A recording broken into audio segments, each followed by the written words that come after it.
Ang tanglad na tsaa ay isang herbal infusion na ginawa sa pamamagitan ng pag-steeping ng mga dahon at tangkay ng halamang tanglad sa mainit na tubig.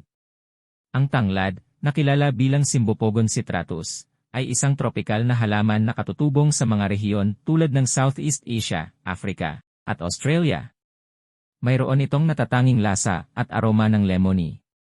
Ang tanglad na tsaa ay isang sikat na herbal na inumin na ginawa mula sa mga dahon at tangkay ng halamang tanglad, na siyentipikong kilala bilang Cymbopogon citratus. Ito ang 10 mga benepisyo ng tsaang tanglad sa kalusugan ng tao. Mayaman sa antioxidants, ang tanglad ay naglalaman ng mga antioxidant tulad ng chlorogenic acid, na maaaring makatulong sa pag-neutralize ng mga nakakapinsalang free radical sa katawan, pagbabawas ng oxidative stress, at pagpapababa ng panganib ng mga malalang sakit. Maaaring pagbutihin ang digestive health.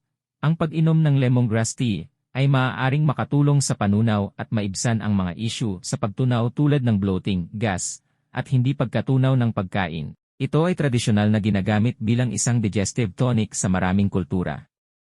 Mga anti-inflammatory properties. Ang tanglad ay naglalaman ng mga compound tulad ng citral, na may mga anti-inflammatory properties. Ang regular na pagkonsumo ng tanglad na tsaa ay maaaring makatulong na mabawasan ang pamamaga sa katawan, na posibleng makinabang sa mga kondisyon tulad ng arthritis. May boost immune system. Ang tanglad na tsaa ay mayaman sa mga bitamina at mineral tulad ng bitamina C, na sumusuporta sa immune system sa pamamagitan ng pagtataguyod ng produksyon ng mga puting selula ng dugo at pagpapahusay sa kakayahan ng katawan na labanan ang mga impeksyon. Maaaring ibaba ang cholesterol. Iminumungkahi ng ilang pag-aaral na ang tsaang tanglad ay maaaring makatulong sa pagpapababa ng mga antas ng kolesterol. Ang mga compound tulad ng citral at antioxidant sa tanglad ay maaaring mag-ambag sa epekto na ito sa pamamagitan ng pagpigil sa akumulasyon ng kolesterol sa mga daluyan ng dugo. Nakakapag-alis ng pagkabalisa at stress. Ang aroma ng tanglad na tsaa ay may pagpapatahimik na epekto at maaaring makatulong na mabawasan ang pagkabalisa at stress. Ang pag-inom ng tanglad na tsaa ay maaaring magsulong ng pagpapahinga at pagpapabuti ng mood.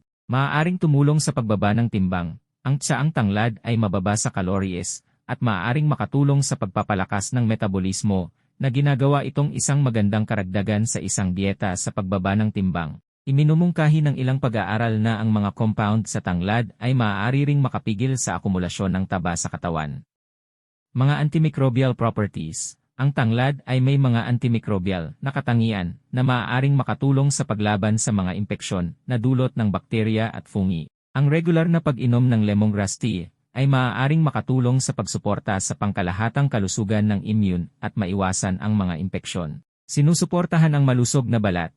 Ang mga antioxidant at bitamina na nasa lemongrass tea ay maaaring mag-ambag sa malusog at kumikinang na balat. Maaari itong makatulong na maiwasan ang maagang pagtanda sa pamamagitan ng paglaban sa oxidative stress at pagtataguyod ng produksyon ng collagen. Maaaring pagbutihin ang sirkulasyon ng dugo. Iminumungkahi ng ilang pananaliksik na ang tsaang tanglad ay maaaring makatulong na mapabuti ang sirkulasyon ng dugo sa pamamagitan ng pagpapalawak ng mga daluyan ng dugo at pagbabawas ng presyon ng dugo. Maaari itong magkaroon ng positibong epekto sa kalusugan ng cardiovascular. Mahalagang tandaan na habang nag-aalok ang tanglad na tsaa ng mga potensyal na benepisyong ito sa kalusugan, hindi ito dapat gamitin bilang kapalit ng medikal na paggamot. Kung mayroon kang anumang mga alalahanin sa kalusugan o kondisyong medikal, pinakamahusay na kumonsulta sa isang profesional sa pangangalagang pangkalusugan bago isama ang tanglad na tsaa sa iyong dieta. Kung nagustuhan nyo ang video, paki-subscribe naman po sa ating channel Ervin Ray TV para ma-encourage pa tayong gumawa ng makabuluhang mga videos. Maraming salamat and God bless you.